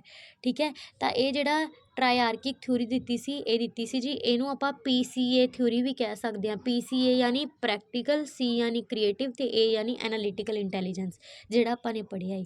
ਠੀਕ ਹੈ, ਇਹਨੂੰ PCA ਵੀ ਕਹਿ ਸਕਦੇ। ਕ੍ਰੀਏਟਿਵ ਯਾਨੀ ਐਕਸਪੈਰੀਮੈਂਟਲ। ਠੀਕ ਹੈ, ਕ੍ਰੀਏਟਿਵ ਜਿਹਨੂੰ ਕਹਿ ਦਿੰਦੇ ਹਾਂ। ਅਤੇ ਆਪਣੇ ਕੋਲ ਕੰਪੈਂਸ਼ੀਅਲ ਜਿਹੜੀ ਹੁੰਦੀ ਹੈ, ਅਕੈਡਮਿਕ ਹੋ ਗਈ, ਐਨਾਲਿਟੀਕਲ ਹੋ ਗਈ, ਅਤੇ ਜਿਹੜੀ ਕੰਟੈਕਸਚੁਅਲ ਹੁੰਦੀ ਆ ਉਹਨੂੰ ਆਪਾਂ ਸਟਰੀਟ ਸਮਾਰਟ ਕਹਿ ਦਿੰਦੇ ਹਾਂ ਜਾਂ ਪ੍ਰੈਕਟੀਕਲ ਬੁੱਧੀ ਕਹਿ ਦਿੰਦੇ ਹਾਂ। ਠੀਕ ਹੈ, ਇਹ ਤਿੰਨੋਂ ਚੀਜ਼ਾਂ ਜਿਹੜੀਆਂ ਨੇ ਇਹ ਸਮਝਣ ਵਾਲੀਆਂ ਨੇ। ਠੀਕ ਹੈ ਜੀ, ਤਾਂ ਇਹ ਹੈਗੀ ਸੀ ਆਪਣੇ ਕੋਲ ਥਿਊਰੀ, ਜਿਹੜੀ ਕਿ ਸਟਰਨਬਰਗ ਦੇ ਦੁਆਰਾ ਦਿੱਤੀ ਸੀ। ਇਹ ਨਾਮ ਜ਼ਰੂਰ ਯਾਦ ਰੱਖਿਓ ਕਿਉਂਕਿ ਕੁਐਸਚਨ ਆ ਸਕਦਾ ਕਿ ਇਹ ਥਿਊਰੀ ਕਿਸ ਦੇ ਦੁਆਰਾ ਦਿੱਤੀ ਗਈ ਹੈ। ਤਾਂ ਇਹ ਦਿੱਤੀ ਗਈ ਹੈ ਜੀ ਸਟਰਨਬਰਗ ਦੇ ਦੁਆਰਾ। ਕਲੀਅਰ ਹੈ ਜੀ, ਤਾਂ ਹੁਣ ਆਪਾਂ ਨੇ ਕਿੰਨੀ ਥਿਊਰੀਆਂ ਕਰ ਲਈਆਂ? 3 ਥਿਊਰੀਆਂ ਕਰ ਲਈਆਂ। ਠੀਕ ਹੈ, ਹੁਣ ਆਪਾਂ ਅਗਲੀ ਥਿਊਰੀ ਕਰ ਰਹੇ ਹਾਂ ਜੀ, ਜਿਸ ਦਾ ਨਾਮ ਹੈ ਮਲਟੀ ਫੈਕਟਰ ਥਿਊਰੀ, ਜਿਹੜੀ ਕਿ ਥੋਰਨਡਾਈਕ ਦੇ ਦੁਆਰਾ ਦਿੱਤੀ ਹੈ, ਬਹੁਤ ਜ਼ਿਆਦਾ ਇੰਪੋਰਟੈਂਟ ਹੈ। ਠੀਕ ਹੈ, ਇੱਕ ਡਾਊਟ ਕਲੀਅਰ ਰੱਖਿਓ, ਦੇਖੋ 2 ਤਰ੍ਹਾਂ ਦੀਆਂ ਨੇ, ਇੱਕ ਹੈਗੀ ਆ ਮਲਟੀ ਫੈਕਟਰ ਥਿਊਰੀ, ਇੱਕ ਹੈਗੀ ਆ ਮਲਟੀਪਲ ਇੰਟੈਲੀਜੈਂਸ। ਇਹਨੂੰ ਮਲਟੀਪਲ ਥਿਊਰੀ ਵੀ ਕਹਿ ਦਿੰਦੇ ਹਾਂ, ਇਹਨੂੰ ਮਲਟੀ ਫੈਕਟਰ, ਇਹਨੂੰ ਮਲਟੀਪਲ। ਠੀਕ ਹੈ, ਦੋਨਾਂ ਦੇ ਵਿੱਚ ਫ਼ਰਕ ਹੈ। ਜੇਕਰ ਮਲਟੀ ਫੈਕਟਰ ਆ ਜਾਵੇ ਤਾਂ ਆਪਾਂ ਥੋਰਨਡਾਈਕ ਦੇਖਣਾ ਹੈ, ਜੇਕਰ ਮਲਟੀਪਲ ਇੰਟੈਲੀਜੈਂਸ ਜਾਂ ਮਲਟੀਪਲ ਥਿਊਰੀ ਆ ਜਾਵੇ ਤਾਂ ਆਪਾਂ ਨੇ ਗਾਰਡਨਰ ਦੇਖਣਾ ਹੈ। ਦੋਨਾਂ ਦਾ ਨਾਮ ਸੇਮ ਹੋਣ ਕਰਕੇ ਬਹੁਤ ਸਾਰੇ ਕੈਂਡੀਡੇਟਸ ਜਿਹੜੇ ਨੇ ਕਨਫਿਊਜ਼ ਰਹਿੰਦੇ ਨੇ। ਤੁਸੀਂ ਕਨਫਿਊਜ਼ ਨਹੀਂ ਹੋਣਾ ਕਿਉਂਕਿ ਤੁਸੀਂ ਆਪਣੇ ਚੈਨਲ ਤੋਂ ਜਿਹੜੀ ਹੈ ਤਿਆਰੀ ਕਰ ਰਹੇ ਹੋ। ठीक है जी, इन्नी गल याद रखियो। मेरी पूरी कोशिश होंदी है भी तुहाडा कोई भी डाउट किसी भी टॉपिक नूं लैके जिहड़ा ना बचे। ठीक है जी, तां हुण आपां जिहड़ी फोर्थ थ्योरी आ वो कर रहे हां जी, मल्टी फैक्टर थ्योरी, जिहड़ी कि E.L. थॉर्नडाइक दे द्वारा दित्ती होई है। ठीक है, मल्टी फैक्टर थ्योरी आ रही। ਤਾਂ ਇਸ ਥਿਊਰੀ ਨੂੰ ਆਪਾਂ ਅਨਾਰਕਿਕ ਥਿਊਰੀ ਵੀ ਕਹਿ ਸਕਦੇ ਹਾਂ। ਸਪੈਲਿੰਗ ਦੇਖ ਸਕਦੇ ਹੋ, ਮਲਟੀ ਫੈਕਟਰ ਜਾਂ ਫਿਰ ਅਨਾਰਕਿਕ ਥਿਊਰੀ। ਤਾਂ ਇਹ ਜਿਹੜੀ ਥਿਊਰੀ ਹੈ E.L. ਥੋਰਨਡਾਈਕ ਦੁਆਰਾ ਦਿੱਤੀ ਹੈ, ਇਸ ਨੂੰ ਆਪਾਂ ਪੰਜਾਬੀ ਦੇ ਵਿੱਚ ਕਹਾਂਗੇ ਬਹੁਬੁੱਧੀ ਸਿਧਾਂਤ, ਬਹੁਬੁੱਧੀ ਸਿਧਾਂਤ ਜਾਂ ਫਿਰ ਬਹੁਬੁੱਧੀ ਥਿਊਰੀ। ਕਲੀਅਰ ਹੈ। ਤਾਂ ਇਸ ਫੈਕਟਰ ਦੇ ਵਿੱਚ ਉਹਨਾਂ ਨੇ ਥਿਊਰੀ ਦੇ ਵਿੱਚ 3 ਫੈਕਟਰ ਦੱਸੇ ਨੇ। ਕਿੰਨੇ ਦੱਸੇ ਨੇ ਜੀ? 3। ਠੀਕ ਹੈ, ਇਸ ਥਿਊਰੀ ਨੂੰ ਆਪਾਂ SCA ਥਿਊਰੀ ਵੀ ਕਹਿ ਸਕਦੇ ਹਾਂ। ਕਿਉਂ ਕਹਿ ਸਕਦੇ ਹਾਂ? ਕਿਉਂਕਿ ਜਿਹੜੇ 3 ਫੈਕਟਰ ਨੇ ਉਹ ਹੈਗੇ ਨੇ ਸੋਸ਼ਲ, ਕੰਕਰੀਟ ਅਤੇ ਐਬਸਟਰੈਕਟ।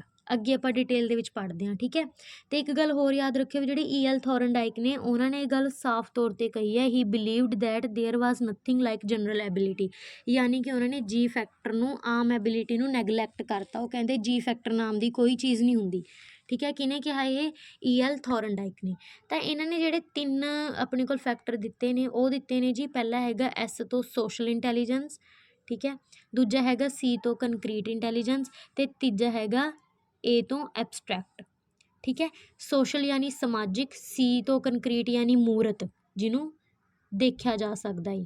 ਠੀਕ ਹੈ, ਅਤੇ ਐਬਸਟਰੈਕਟ ਯਾਨੀ ਅਮੂਰਤ, ਜਿਹਨੂੰ ਸਿਰਫ ਮਹਿਸੂਸ ਕਰ ਸਕਦੇ ਹਾਂ, ਦੇਖ ਨਹੀਂ ਸਕਦੇ। ਠੀਕ ਹੈ, ਤਾਂ ਇੱਕ ਇੱਕ ਕਰਕੇ ਪੜ੍ਹਦੇ ਹਾਂ। ਪਹਿਲਾਂ ਆਪਾਂ ਸੋਸ਼ਲ ਬਾਰੇ ਪੜ੍ਹਾਂਗੇ, ਸਮਾਜਿਕ ਜਿਹੜੀ ਬੁੱਧੀ ਆ ਉਹਦੇ ਬਾਰੇ। ਤਾਂ ਇਹ ਜਿਹੜੀ ਸਮਾਜਿਕ ਬੁੱਧੀ ਹੈ, ਠੀਕ ਹੈ, ਇਹ ਜਿਹੜੇ ਸੋਸ਼ਲ ਇਸ਼ੂਜ਼ ਨੇ ਉਹਨੂੰ ਅਡੈਪਟ ਕਰਨ ਦੇ ਵਿੱਚ ਮਦਦ ਕਰਦੀ ਹੈ, ਐਡਜਸਟ ਕਰਨ। ਹੁਣ ਆਪਾਂ ਸਮਾਜ ਦੇ ਵਿੱਚ ਬਹੁਤ ਲੋਕ ਨੇ ਜਿਹੜੇ ਆਪਾਂ ਨੂੰ ਲੋਕ ਪਸੰਦ ਨਹੀਂ ਹੁੰਦੇ, ਪਰ ਇਹਦਾ ਮਤਲਬ ਐਂ ਥੋੜ੍ਹੀ ਹੁੰਦਾ ਵੀ ਆਪਾਂ ਨੂੰ ਲੋਕਾਂ ਦਾ ਕਤਲ ਕਰ ਦਿੰਦੇ ਹਾਂ, ਐਂ ਤਾਂ ਨਹੀਂ ਹੁੰਦਾ। ਹੋ ਸਕਦਾ ਵੀ ਆਪਾਂ ਨੂੰ ਲੋਕਾਂ ਨੂੰ ਬੁਲਾਉਣਾ ਛੱਡ ਦਈਏ ਜਾਂ ਆਪਾਂ ਨੂੰ ਸੀਰੀਅਸ ਲੈਣਾ ਛੱਡ ਦਈਏ, ਹੈ ਨਾ, ਆਪਾਂ ਹੋਰ ਤਰੀਕਾ ਜਿਹੜਾ ਯੂਜ਼ ਕਰ ਸਕਦੇ ਹਾਂ। ਤਾਂ ਉਹ ਹੁੰਦਾ ਵੀ ਸਮਾਜ ਦੇ ਇਸ਼ੂਜ਼ ਜਿਹੜੇ ਨੇ, ਸਮਾਜ ਦੇ ਜਿਹੜੇ ਲੋਕਾਂ ਨੇ ਉਹਨਾਂ ਦੇ ਪ੍ਰਤੀ ਆਪਾਂ ਐਡਜਸਟ ਹੋ ਰਹੇ ਹਾਂ। ਠੀਕ ਹੈ, ਜਾਂ ਆਪਾਂ ਉਹਨੂੰ ਅਡੈਪਟ ਕਰ ਰਹੇ ਹਾਂ। ਜਿਹੜਾ ਆਪਣਾ ਸਮਾਜਿਕ ਵਿਵਹਾਰ ਹੈ, ਸਮਾਜ ਦੇ ਵਿੱਚ ਆਪਾਂ ਕਿਸ ਤਰੀਕੇ ਨਾਲ ਲੋਕਾਂ ਨਾਲ ਵਿਚਰਦੇ ਹਾਂ, ਆਪਣਾ ਜਿਹੜਾ ਗੁੱਡ ਵਿਵਹਾਰ ਹੈ ਜਾਂ ਬੈਡ ਵਿਵਹਾਰ ਹੈ, ਕਿਸੇ ਨਾਲ ਆਪਾਂ ਹੱਸ ਕੇ ਬੋਲਦੇ ਹਾਂ ਕਿ ਖਿਝ ਕੇ ਬੋਲਦੇ ਹਾਂ, ਉਹ ਕੀ ਹੈ? ਉਹ ਸੋਸ਼ਲ ਇੰਟੈਲੀਜੈਂਸ ਹੈ। ਠੀਕ ਹੈ, ਜਦੋਂ ਆਪਾਂ ਸਿੰਬੋਲਿਕ ਥਿੰਕਿੰਗ ਕਰਦੇ ਹਾਂ, ਹੈ ਨਾ, ਜਾਂ ਫਿਰ ਕਹਿ ਲਓ ਵੀ ਸਮਾਜਿਕ ਥਿੰਕਿੰਗ ਕਰਦੇ ਹਾਂ, ਉਹ ਸਾਰੀ ਚੀਜ਼ਾਂ ਨੇ ਇਹਦੇ ਵਿੱਚ ਆ ਜਾਂਦੀਆਂ ਨੇ। ਠੀਕ ਹੈ, ਸੋਸ਼ਲ ਇੰਟੈਲੀਜੈਂਸ ਦੇ ਵਿੱਚ ਜ਼ਿਆਦਾਤਰ ਪੋਲੀਟੀਸ਼ੀਅਨ ਆਉਂਦੇ ਨੇ, ਕਿਉਂਕਿ ਉਹ ਜ਼ਿਆਦਾਤਰ ਸਮਾਜ ਦੇ ਲਈ ਕੰਮ ਕਰਦੇ ਨੇ। ਆਪਾਂ ਕਹਿ ਦਿੰਦੇ ਹਾਂ ਨਾ ਵੀ ਰਾਜਨੀਤੀ ਹੈ, ਤਾਂ ਵੀ ਰਾਜਨੀਤੀ ਦੇ ਲਈ ਤਾਂ ਦੁਨੀਆ ਦੇਖਣੀ ਪੈਂਦੀ ਹੈ, ਜਨਤਾ ਦੇਖਣੀ ਪੈਂਦੀ ਹੈ ਨਾ, ਤਾਂ ਉਹ ਸੋਸ਼ਲ ਇੰਟੈਲੀਜੈਂਸ ਕਰਕੇ ਹੁੰਦਾ ਹੈ। ਜਿਹੜਾ ਦੂਜਾ ਇੰਟੈਲੀਜੈਂਸ ਹੈ ਉਹ ਹੈਗਾ ਕੰਕਰੀਟ ਇੰਟੈਲੀਜੈਂਸ, ਜਿਹਨੂੰ ਆਪਾਂ ਮੂਰਤ ਇੰਟੈਲੀਜੈਂਸ ਕਹਿੰਦੇ ਹਾਂ, ਹੈ ਨਾ। ਤਾਂ ਇਹ ਜਿਹੜੀ ਹੈ ਮੂਰਤ ਕੰਮਾਂ ਦੇ ਵਿੱਚ ਜਿਹੜੀ ਚੀਜ਼ਾਂ ਦੇਖੀਆਂ ਜਾ ਸਕਦੀਆਂ ਨੇ, ਉਹਨਾਂ ਚੀਜ਼ਾਂ ਦੇ ਵਿੱਚ ਜਦੋਂ ਆਪਣੀ ਬੁੱਧੀ ਯੂਜ਼ ਕਰਦੇ ਹਾਂ, ਉਹਨੂੰ ਆਪਾਂ ਕਹਿੰਦੇ ਹਾਂ ਕੰਕਰੀਟ ਇੰਟੈਲੀਜੈਂਸ। ਜਿਵੇਂ ਕਿ ਮਕੈਨੀਕਲ ਹੋ ਗਏ, ਠੀਕ ਹੈ, ਪਲੰਬਰ ਹੋ ਗਏ, ਟੈਕਨੀਸ਼ੀਅਨ ਹੋ ਗਏ, ਇਹ ਸਾਰੇ ਲੋਕ ਜਿਹੜੇ ਨੇ ਕੰਕਰੀਟ ਇੰਟੈਲੀਜੈਂਸ ਦੇ ਵਿੱਚ ਆਉਂਦੇ ਨੇ, ਮੂਰਤ ਇੰਟੈਲੀਜੈਂਸ ਦੇ ਵਿੱਚ। ਠੀਕ ਹੈ, ਜਿਹੜਾ ਦੂਜਾ ਹੈ ਨਾ ਆਪਣੇ ਕੋਲ ਕੰਕਰੀਟ ਇੰਟੈਲੀਜੈਂਸ, ਇਹਨੂੰ ਆਪਾਂ ਇੱਕ ਹੋਰ ਨਾਮ ਨਾਲ ਜਾਣ ਸਕਦੇ ਹਾਂ, ਜਿਹਨੂੰ ਆਪਾਂ ਕਹਿ ਸਕਦੇ ਹਾਂ ਮਕੈਨੀਕਲ ਇੰਟੈਲੀਜੈਂਸ। ਠੀਕ ਹੈ, ਇਹੀ 3 ਜਿਹੜੇ ਫੈਕਟਰ ਨੇ ਇਹਨਾਂ ਨੇ ਦੱਸੇ ਸੀਗੇ।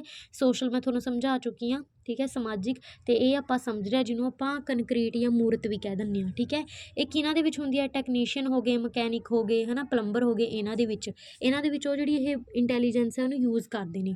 ਥਰਡ ਹੈਗੀ ਆਪਣੇ ਕੋਲ ਐਬਸਟਰੈਕਟ, ਯਾਨੀ ਕਿ ਅਮੂਰਤ ਯਾਨੀ ਕਿ ਜਿਸ ਨੂੰ ਆਪਾਂ ਕਹਿ ਲਓ ਵੀ ਜਿਹੜੀਆਂ ਚੀਜ਼ਾਂ ਦਿਖਦੀਆਂ ਨਹੀਂ ਉਹਨੂੰ ਵੀ ਦੇਖਣ ਲਾ ਦਿੰਦੇ ਨੇ। ਠੀਕ ਹੈ, ਯਾਨੀ ਕਿ ਜਿਵੇਂ ਐਗਜ਼ਾਮਪਲ ਦੇ ਤੌਰ 'ਤੇ ਮੈਂ ਤੁਹਾਨੂੰ ਸਮਝਾ ਦਿੰਦੀ ਹਾਂ, ਸਾਇੰਟਿਸਟ ਹੁੰਦੇ ਨੇ ਨਾ, ਉਹਨਾਂ ਦੇ ਵਿੱਚ ਜ਼ਿਆਦਾਤਰ ਐਬਸਟਰੈਕਟ ਇੰਟੈਲੀਜੈਂਸ ਮਿਲਦੀ ਹੈ। ਕਿਉਂ ਮਿਲਦੀ ਹੈ? ਕਿਉਂਕਿ ਉਹ ਇਹਨਾਂ ਇਸ਼ੂਜ਼ 'ਤੇ ਕੰਮ ਕਰਦੇ ਨੇ। ਠੀਕ ਹੈ, ability to communicate with people, understand, perform in social relations, ਯਾਨੀ ਕਿ ਇੱਕ ਹੁੰਦਾ ਵੀ ਆਪਾਂ ਕਿਸੇ ਦਾ ਬਿਹੇਵੀਅਰ ਸਿਰਫ ਮਹਿਸੂਸ ਕਰ ਸਕਦੇ ਹਾਂ, ਹੈ ਨਾ। ਆਪਾਂ ਐਂ ਤਾਂ ਨਹੀਂ ਦੇਖ ਤਾਂ ਨਹੀਂ ਸਕਦੇ ਸੁਭਾਅ, ਆਪਾਂ ਸਿਰਫ ਉਹਨੂੰ ਮਹਿਸੂਸ ਕਰਦੇ ਹਾਂ ਵੀ ਇਹ ਤਾਂ ਮੈਨੂੰ ਹੱਸ ਕੇ ਨਹੀਂ ਬੁਲਾਉਂਦਾ, ਇਹ ਮੈਨੂੰ ਹੱਸ ਕੇ ਬੁਲਾਉਂਦਾ, ਆਪਾਂ ਮਹਿਸੂਸ ਕਰਦੇ ਹਾਂ ਨਾ। ਉਹ ਸਾਰੀਆਂ ਚੀਜ਼ਾਂ ਐਬਸਟਰੈਕਟ ਦੇ ਵਿੱਚ ਆ ਗਈਆਂ।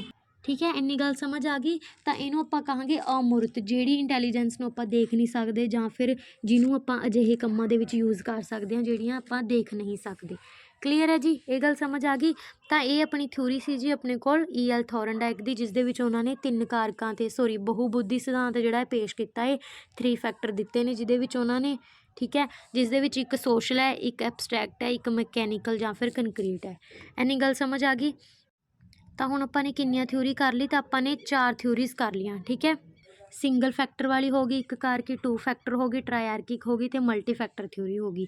ਇਹ 4 ਆਪਾਂ ਨੇ ਇਸ ਵੀਡੀਓ ਦੇ ਵਿੱਚ ਕਵਰ ਕਰ ਲਈਆਂ। ਠੀਕ ਹੈ, ਹੁਣ ਜਿਹੜਾ ਅਗਲੀ ਵੀਡੀਓ ਹੋਏਗੀ ਜਿਸ ਦੇ ਵਿੱਚ ਆਪਾਂ ਕਵਰ ਕਰਾਂਗੇ ਮਲਟੀਪਲ ਇੰਟੈਲੀਜੈਂਸ। ਤਾਂ ਮਲਟੀਪਲ ਇੰਟੈਲੀਜੈਂਸ ਵਾਲਾ ਜਿਹੜਾ ਟੌਪਿਕ ਹੋਏਗਾ, ਵੀਡੀਓ ਹੋਏਗਾ, ਉਹਦੇ ਵਿੱਚ ਆਪਾਂ ਅਗਲੀਆਂ 4 ਥਿਊਰੀਆਂ ਕਵਰ ਕਰਾਂਗੇ। ਠੀਕ ਹੈ, ਮੈਂ ਇਕੱਠੀਆਂ ਤਾਂ ਨਹੀਂ ਕਰਾ ਰਹੀ ਕਿਉਂਕਿ ਤੁਸੀਂ ਕਨਫਿਊਜ਼ ਹੋ ਜਾਣਾ ਫਿਰ ਸਾਰੀਆਂ ਥਿਊਰੀਆਂ ਦੇ ਵਿੱਚ। 4-4 ਕਰਕੇ ਤੁਸੀਂ 2 ਪਾਰਟਸ ਦੇ ਵਿੱਚ ਲਿਖ ਲਓ, ਰਿਵਾਈਜ਼ ਕਰ ਲਓ, ਤੁਹਾਨੂੰ ਚੰਗੀ ਤਰ੍ਹਾਂ ਸਮਝ ਆ ਜਾਣਾ ਹੈ। ਠੀਕ ਹੈ, ਤਾਂ ਪਹਿਲਾਂ 4 ਥਿਊਰੀਆਂ ਨੂੰ ਚੰਗੀ ਤਰ੍ਹਾਂ ਸਮਝ ਲਓ। ਕਿਸੇ ਵੀ ਕੁਐਸਚਨ ਦੇ ਵਿੱਚ ਕੋਈ ਵੀ ਡਾਊਟ ਹੋਏ ਤੁਸੀਂ ਮੈਨੂੰ ਕਮੈਂਟ ਸੈਕਸ਼ਨ ਦੇ ਵਿੱਚ ਜਿਹੜਾ ਹੈ ਉਹ ਪੁੱਛ ਸਕਦੇ ਹੋ। ਠੀਕ ਹੈ ਜੀ, ਤਾਂ ਆਪਾਂ ਅਗਲੀ 4 ਥਿਊਰੀਆਂ ਜਿਹੜੀਆਂ ਨੇ ਨੈਕਸਟ ਵੀਡੀਓ ਦੇ ਵਿੱਚ ਕਵਰ ਕਰਾਂਗੇ। ਇਸ ਤੋਂ ਬਿਨਾਂ ਆਪਾਂ ਇੰਟੈਲੀਜੈਂਸ ਬਾਰੇ ਇੱਕ ਰਿਵੀਜ਼ਨ ਕਰ ਲੈਂਦੇ ਹਾਂ ਛੋਟੀ ਜੀ। ਪਿਛਲੀ ਵੀਡੀਓ ਦੇ ਵਿੱਚ ਮੈਂ ਤੁਹਾਨੂੰ ਇੰਟੈਲੀਜੈਂਸ ਸਮਝਾਇਆ ਸੀ। ਇੰਟੈਲੀਜੈਂਸ ਕੀ ਹੁੰਦਾ ਹੈ? ਇੰਟੈਲੀਜੈਂਸ ਹੁੰਦੀ ਹੈ ਉਹ ਵਾਲੀ ਨੌਲੇਜ, ਉਹ ਵਾਲੀ ਸ਼ਮਤਾ, ਉਹ ਵਾਲੀ ਐਬਿਲਿਟੀ ਜਿਸ ਨੂੰ ਆਪਾਂ ਅਡੈਪਟ ਕਰਦੇ ਹਾਂ ਆਪਣੇ ਇਨਵਾਇਰਮੈਂਟ ਦੇ ਅਕੋਰਡਿੰਗ। ਠੀਕ ਹੈ, ਜਿਹਨੂੰ ਆਪਾਂ ਯੂਜ਼ ਕਰਦੇ ਹਾਂ ਆਪਣੇ ਫੈਸਲੇ ਲੈਣ ਸਮੇਂ। ਹੁਣ ਦੇਖੋ, ਜੇਕਰ ਤੁਹਾਡਾ ਦਿਮਾਗ ਤੇਜ਼ ਹੈ ਤੁਸੀਂ ਸਹੀ ਫੈਸਲੇ ਲਓਗੇ। ਦਿਮਾਗ ਤੇਜ਼ ਦਾ ਮਤਲਬ ਇਹ ਨਹੀਂ ਵੀ ਮਤਲਬ ਸਿੰਪਲ ਭਾਸ਼ਾ 'ਚ ਮੈਂ ਇਹ ਕਹਿ ਰਹੀ ਹਾਂ ਵੀ ਦਿਮਾਗ ਤੇਜ਼ ਦਾ ਮਤਲਬ ਹੁੰਦਾ ਵੀ ਜੇਕਰ ਤੁਹਾਡੇ ਕੋਲ ਜ਼ਿਆਦਾ ਬੁੱਧੀ ਹੈ ਜਾਂ ਤੁਸੀਂ ਦਿਮਾਗ ਦੀ ਜ਼ਿਆਦਾ ਵਰਤੋਂ ਕਰ ਰਹੇ ਹੋ ਤਾਂ ਤੁਸੀਂ ਇੱਕ ਇੰਟੈਲੀਜੈਂਟ ਪਰਸਨ ਕਹਾਓਗੇ। ਕਿਉਂਕਿ ਤੁਹਾਡੇ ਵਿੱਚ ਜਿਹੜੀ ਹੈ ਇੰਟੈਲੀਜੈਂਸ ਦੇਖਣ ਨੂੰ ਮਿਲਦੀ ਹੈ। ਠੀਕ ਹੈ, ਤਾਂ ਇੰਟੈਲੀਜੈਂਸ ਇੱਕ ਇਹੋ ਜਿਹਾ ਕਨਸੈਪਟ ਹੈ ਜਿਹੜਾ ਕਿ ਇੰਡੀਵਿਜੂਅਲ ਡਿਫਰੈਂਸਿਸ ਹੁੰਦਾ ਹੈ। ਠੀਕ ਹੈ, ਯਾਨੀ ਕਿ ਸਾਰੇ ਮਨੁੱਖਾਂ ਦੇ ਵਿੱਚ ਇੱਕ ਦੂਜੇ ਨਾਲੋਂ ਅਲੱਗ-ਅਲੱਗ ਹੁੰਦੀ ਹੈ ਇਹ। ਕੋਈ ਜ਼ਿਆਦਾ ਇੰਟੈਲੀਜੈਂਟ ਹੁੰਦਾ ਹੈ, ਕੋਈ ਘੱਟ ਹੁੰਦਾ ਹੈ, ਹੈ ਨਾ। ਤਾਂ ਇਹ ਇੱਕ ਅਜਿਹੀ ਐਬਿਲਿਟੀ ਹੈ, ਅਜਿਹੀ ਸ਼ਮਤਾ ਹੈ ਜਿਹਦੇ ਰਾਹੀਂ ਆਪਾਂ ਗਿਆਨ ਨੂੰ, ਨੌਲੇਜ ਨੂੰ ਐਕਵਾਇਰ ਕਰਦੇ ਹਾਂ। ਠੀਕ ਹੈ, ਅਡੈਪਟ ਕਰਦੇ ਹਾਂ ਆਪਣੇ ਵਾਤਾਵਰਨ ਦੇ ਵਿੱਚ। ਅਤੇ ਇਸ ਦੇ ਨਾਲ ਮੈਂ ਤੁਹਾਨੂੰ ਪਿਛਲੀ ਵੀਡੀਓ ਦੇ ਵਿੱਚ ਦੱਸਿਆ ਸੀ ਕਿ ਜਿਹੜੀ ਇੰਟੈਲੀਜੈਂਸ ਵਰਡ ਹੈ ਉਹ ਲੈਟਿਨ ਵਰਡ ਤੋਂ ਲਿਆ ਗਿਆ ਵਰਡ ਹੈ। ਇਹ ਮੈਂ ਪਿਛਲੀ ਵੀਡੀਓ ਦੇ ਕਮੈਂਟ ਦੇ ਵਿੱਚ ਤੁਹਾਨੂੰ ਪੁੱਛਿਆ ਸੀਗਾ। ਕਾਫੀ ਸਾਰੇ ਕੈਂਡੀਡੇਟਸ ਨੇ ਇਹਦਾ ਜਵਾਬ ਵੀ ਦਿੱਤਾ ਸੀ, ਉਹਨਾਂ ਨੂੰ ਵੈਲ ਡਨ ਹੈ। ਠੀਕ ਹੈ, ਬਹੁਤ ਵਧੀਆ ਲੱਗਦਾ ਹੈ ਜਦੋਂ ਤੁਸੀਂ ਤਿਆਰੀ ਕਰਦੇ ਹੋ। ਦੇਖੋ, ਮੇਰੀ ਵੱਲੋਂ ਤਾਂ ਪੂਰੀ ਕੋਸ਼ਿਸ਼ ਹੁੰਦੀ ਹੈ ਕਿ ਤੁਹਾਨੂੰ ਮੈਂ ਇੱਕ ਚੈਪਟਰ ਚਾਹੇ ਘੰਟਾ ਲੱਗ ਜਾਏ, 2 ਘੰਟੇ ਲੱਗਣ, ਪਰ ਮੈਂ ਤੁਹਾਨੂੰ ਬਹੁਤ ਵਧੀਆ ਤਰੀਕੇ ਨਾਲ ਕਰਾਵਾਂ। ਮੇਰੀ ਪੂਰੀ ਕੋਸ਼ਿਸ਼ ਇਹੀ ਹੁੰਦੀ ਹੈ। ਕਲੀਅਰ ਹੈ ਜੀ। ਤਾਂ ਜਿਹੜਾ ਇਹ ਸ਼ਬਦ ਆ ਉਹ ਲੈਟਿਨ ਭਾਸ਼ਾ ਤੋਂ ਬਣਿਆ ਸੀ, ਲਾਤੀਨੀ ਭਾਸ਼ਾ ਤੋਂ ਬਣਿਆ ਸੀ। ਠੀਕ ਹੈ, ਲਾਤੀਨੀ ਭਾਸ਼ਾ ਦਾ ਇੱਕ ਸ਼ਬਦ ਸੀ ਜਿਹਨੂੰ ਆਪਾਂ ਇੰਟੈਲੀਜੈਂਟੀਆ ਕਹਿ ਦਿੰਦੇ ਹਾਂ। ਉੱਥੋਂ ਇਹ ਸ਼ਬਦ ਜਿਹੜਾ ਉਹ ਓਰੀਜਨ ਹੋਇਆ ਸੀ, ਬਣਾਇਆ ਸੀ। ਕਲੀਅਰ ਹੈ, ਅਤੇ ਇੰਟੈਲੀਜੈਂਸ ਇੱਕ ਅਜਿਹੀ ਇਨੇਟ ਐਬਿਲਿਟੀ ਹੈ। ਅੱਛਾ, ਇੱਕ ਹੋਰ ਯਾਦ ਰੱਖਿਓ, ਜੇਕਰ ਕੁਐਸਚਨ ਆ ਜਾਵੇ ਕਿ ਇੰਟੈਲੀਜੈਂਸ ਅੰਦਰੂਨੀ ਹੁੰਦੀ ਹੈ ਜਾਂ ਬਾਹਰੀ ਹੁੰਦੀ ਹੈ ਤਾਂ ਆਪਾਂ ਅੰਦਰੂਨੀ ਕਹਿਣਾ ਹੈ। ਠੀਕ ਹੈ, ਇਹਨੂੰ ਆਪਾਂ ਦੇਖ ਨਹੀਂ ਸਕਦੇ, ਇਹਨੂੰ ਸਿਰਫ ਯੂਜ਼ ਕਰ ਸਕਦੇ ਹਾਂ, ਮਹਿਸੂਸ ਕਰ ਸਕਦੇ ਹਾਂ। ਕਲੀਅਰ ਹੈ ਜੀ। ਤਾਂ ਇੰਟੈਲੀਜੈਂਸ ਇੱਕ ਅੰਦਰੂਨੀ ਐਬਿਲਿਟੀ ਹੁੰਦੀ ਹੈ ਜਿਸ ਦੇ ਰਾਹੀਂ ਆਪਾਂ ਜਿਹੜੀਆਂ ਪ੍ਰੋਬਲਮਸ ਨੂੰ ਸੋਲਵ ਕਰਦੇ ਹਾਂ। ਤਾਂ ਇਹ ਹੈਗੀ ਸੀ ਅੱਜ ਦੀ ਵੀਡੀਓ। ਪੂਰਾ ਚੈਪਟਰ ਆਪਣਾ ਕਵਰ ਹੋ ਗਿਆ। ਲਾਸਟ ਦੀਆਂ ਜਿਹੜੀਆਂ 4 ਥਿਊਰੀਆਂ ਨੇ ਆਪਾਂ ਅਗਲੇ ਚੈਪਟਰ ਦੇ ਵਿੱਚ ਕਰਾਂਗੇ। ਤਾਂ ਇਹ ਹੈਗੀ ਸੀ ਜੀ ਅੱਜ ਦੀ ਵੀਡੀਓ। ਜੇਕਰ ਤੁਸੀਂ ਚੈਨਲ 'ਤੇ ਨਵੇਂ ਹੋ ਤਾਂ ਸਬਸਕ੍ਰਾਈਬ ਕਰ ਲਓ ਜੀ, ਬੈਲ ਆਈਕਨ ਪ੍ਰੈਸ ਕਰ ਲਓ, ਅਤੇ ਜੇਕਰ ਵੀਡੀਓ ਵਧੀਆ ਲੱਗੀ ਆ ਲਾਈਕ ਜ਼ਰੂਰ ਕਰ ਦਿਆ ਕਰੋ। ਅਤੇ ਇੱਕ ਗੱਲ ਹੋਰ ਹੈ, ਦੇਖੋ, ਵੱਧ ਤੋਂ ਵੱਧ ਵੀਡੀਓਜ਼ ਨੂੰ ਜਿਹੜਾ ਸ਼ੇਅਰ ਕਰਿਆ ਕਰੋ PSTET ਗਰੁੱਪਸ ਦੇ ਵਿੱਚ ਜਿਨ੍ਹਾਂ ਦੇ ਵਿੱਚ ਤੁਸੀਂ ਜੁਆਇਨ ਹੋਏ ਹੋ। ਠੀਕ ਹੈ, ਆਪਣੇ ਦੋਸਤਾਂ ਮਿੱਤਰਾਂ ਦੇ ਨਾਲ ਜ਼ਰੂਰ ਜਿਹੜੀ ਹੈ ਵੀਡੀਓਜ਼ ਨੂੰ ਸ਼ੇਅਰ ਕਰਿਆ ਕਰੋ ਤਾਂ ਕਿ ਉਹ ਵੀ ਬਿਨਾਂ ਕਿਸੇ ਫੀਸ ਤੋਂ ਜਿਹੜੀ ਆ ਬਹੁਤ ਵਧੀਆ ਜਿਹੜੀ ਹੈ ਤਿਆਰੀ ਆ ਉਹ ਕਰ ਸਕਣ। ਠੀਕ ਹੈ, ਤਾਂ ਤੁਸੀਂ ਜ਼ਰੂਰ ਸਪੋਰਟ ਕਰਨੀ ਹੈ ਜੀ ਚੈਨਲ ਨੂੰ, ਵੀਡੀਓਜ਼ ਨੂੰ ਵੱਧ ਤੋਂ ਵੱਧ ਸ਼ੇਅਰ ਕਰਿਆ ਕਰੋ। ਟੈਲੀਗ੍ਰਾਮ ਗਰੁੱਪ ਨਾਲ ਜ਼ਰੂਰ ਜੁੜੋ, ਉੱਥੇ ਵੀ ਆਪਾਂ ਜਿਹੜਾ ਕੁਐਸਚਨਸ ਨੂੰ ਲੈ ਕੇ ਕੁਇਜ਼ ਜਿਹੜਾ PSTET ਸੰਬੰਧੀ ਕਰਦੇ ਰਹਿੰਦੇ ਹਾਂ। ਅਗਲੀ ਵੀਡੀਓ ਦੇ ਵਿੱਚ ਆਪਾਂ ਜਲਦੀ ਹਾਜ਼ਰ ਹੋਵਾਂਗੇ ਜੀ ਅਗਲਾ ਟੌਪਿਕ ਲੈ ਕੇ। ਠੀਕ ਹੈ।